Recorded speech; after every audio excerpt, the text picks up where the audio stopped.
Salam pejuang pangan Indonesia bersama Klinik Pupuk Racikan Plus Ramah Lingkungan.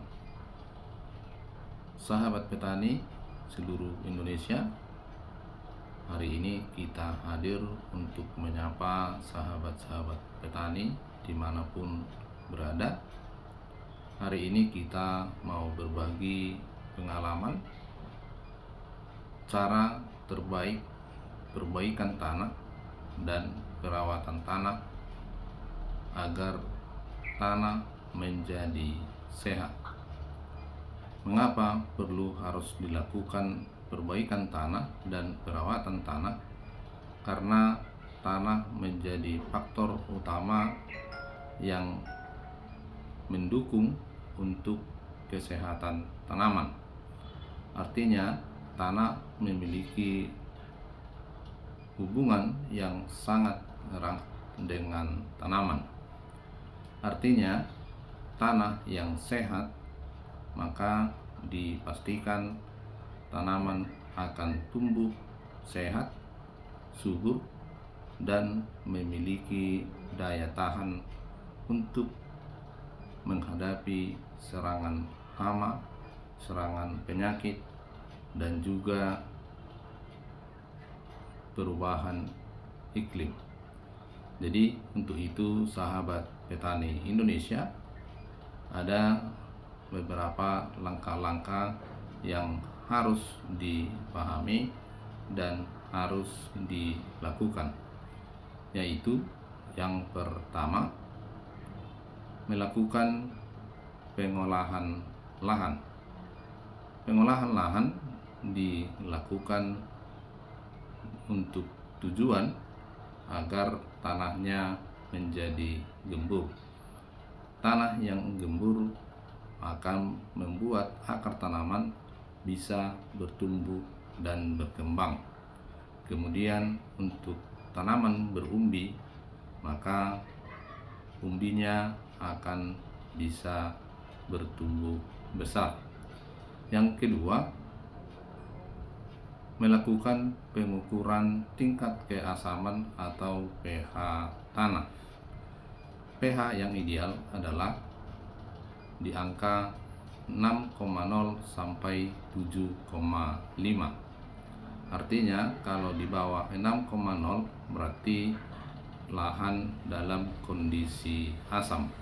Sedangkan di atas 7,5 berarti lahan dalam posisi basa atau alkali.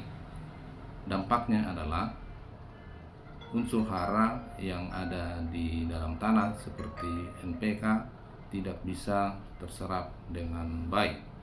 Kemudian menjadi tempat jamur dan bakteri berkembang dan ini bisa menyerang akar. Yang ketiga, menyeimbangkan tingkat keasaman atau pH tanah sehingga sesuai dengan kebutuhan tanaman.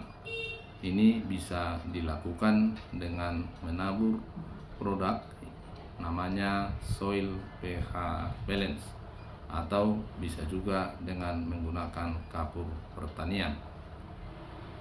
Yang keempat, melakukan pengembalian kesuburan tanah dengan menggunakan pupuk organik seperti kompos,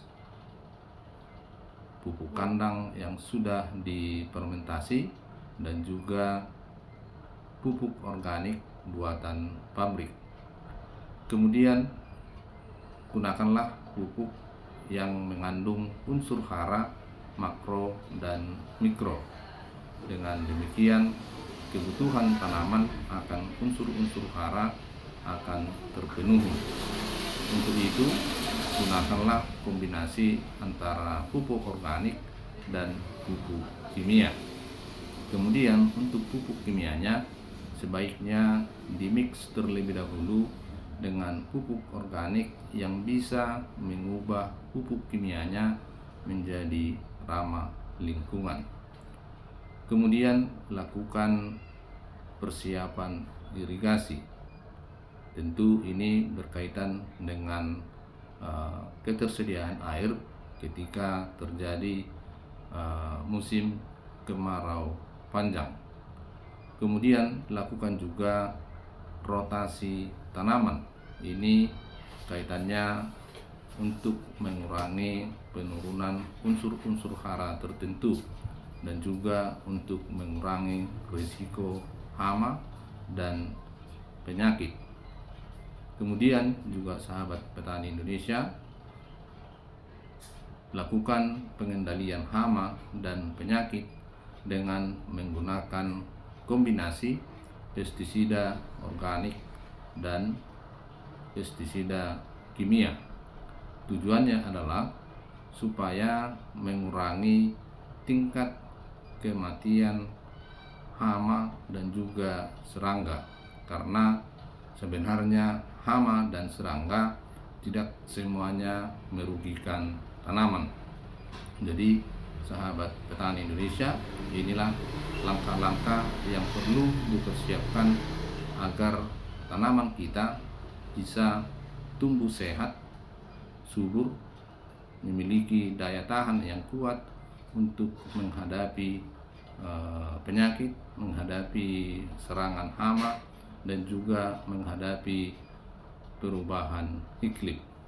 Dengan demikian bisa dipastikan hasil panen yang kita capai akan lebih maksimal.